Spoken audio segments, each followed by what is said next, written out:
Bonjour à tous et bienvenue dans ce nouveau podcast Un pas vers soi, le podcast qui vous veut du bien. Pour ce premier épisode, je prendrai le temps de me présenter, qui je suis, mon parcours et ce que je prévois de partager avec vous à travers ce nouveau podcast Un pas vers soi. Alors installez-vous confortablement et c'est parti pour ce premier épisode.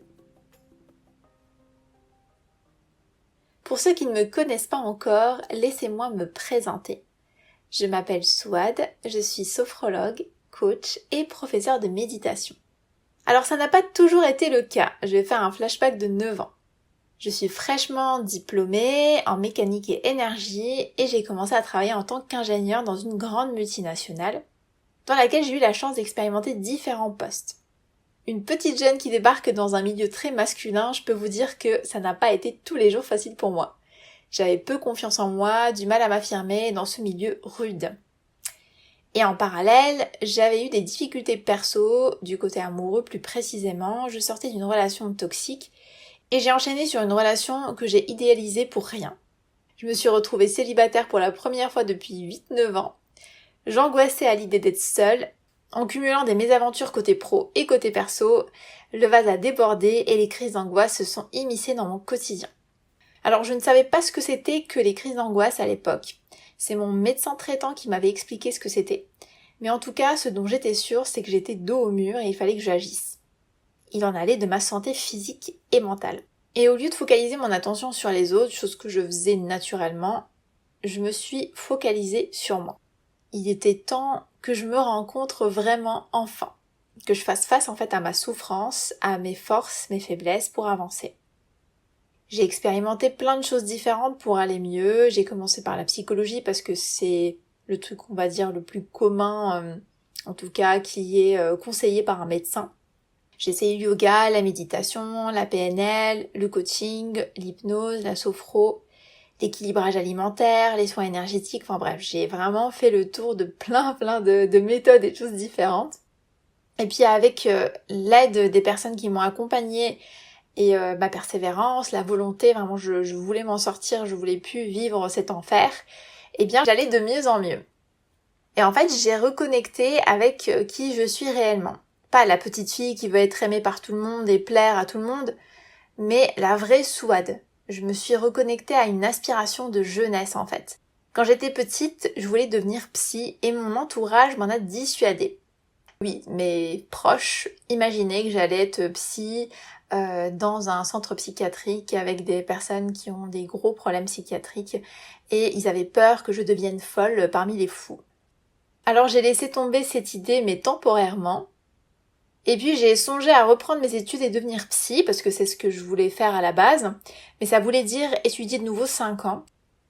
Mentalement, l'idée ne me plaisait absolument pas parce que je sortais déjà de 5 ans d'études, donc j'envisageais pas en fait cette idée.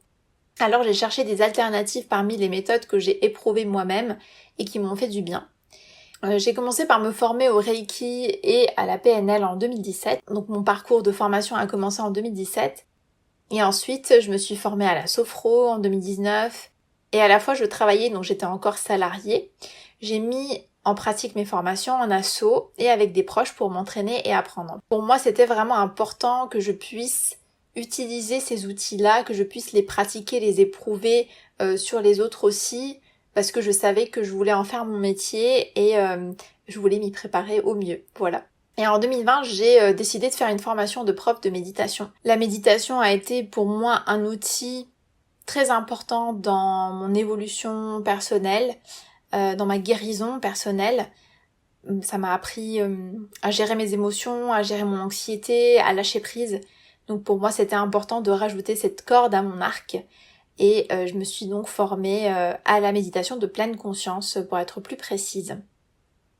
J'ai fait aussi les 3 niveaux de base de la CNV. Pour ceux qui ne connaissent pas la CNV, c'est la communication non violente. Donc c'est un outil qui est très très intéressant pour la gestion des émotions, la reconnaissance de nos besoins, savoir aussi apprendre à être en lien en fait avec nous-mêmes et puis avec les autres. Je vous laisserai si vous voulez un petit lien à consulter sur la CNV juste en dessous. Et enfin entre 2021 et 2022, je me suis formée au coaching. Et avec tout ça, j'ai donc un large panel d'outils, de pratiques pour accompagner les personnes qui le désirent. Et c'est ce que je fais aujourd'hui et depuis fin 2021. J'accompagne des femmes et des hommes sur leur chemin d'épanouissement, d'où aussi le nom Éclore, de Éclore Sophro Coach. Alors pourquoi est-ce que j'ai décidé de lancer ce podcast ? Eh bien c'est une idée qui est dans un coin de ma tête depuis que je me suis lancée à mon compte, fin 2021 donc, et qui a pris du temps à mûrir pour enfin éclore maintenant. Je lance ce podcast parce que j'ai envie de contribuer à un monde meilleur, respectueux, harmonieux, en aidant le plus grand nombre de personnes à s'épanouir. Parce que je crois fermement qu'on a tous le droit, on mérite tous de vivre une vie heureuse et épanouie et on a tous le potentiel qu'il faut pour y arriver.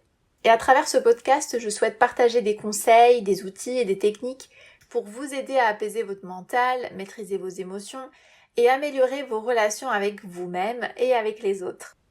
Nous parlerons de gestion des émotions, de communication et bien sûr de confiance et d'estime de soi. Et chaque épisode sera conçu pour vous offrir des conseils pratiques, des exercices simples à intégrer dans votre quotidien et des réflexions pour vous aider à avancer sur votre chemin personnel. Chaque épisode vous permettra de faire un pas de plus vers soi pour être plus proche de qui vous êtes et vous épanouir. J'aspire aussi à ce que ce podcast soit une bulle de sérénité pour chaque personne qui l'écoutera. Et je vous réserve évidemment des surprises à découvrir au fur et à mesure de l'évolution de ce podcast. Au cours de mon expérience en tant que sophrologue et coach, j'ai eu la chance d'accompagner de nombreuses personnes dans leur quête de bien-être. Et les transformations que les personnes vivent pendant un accompagnement me donnent de plus en plus confiance en l'humain.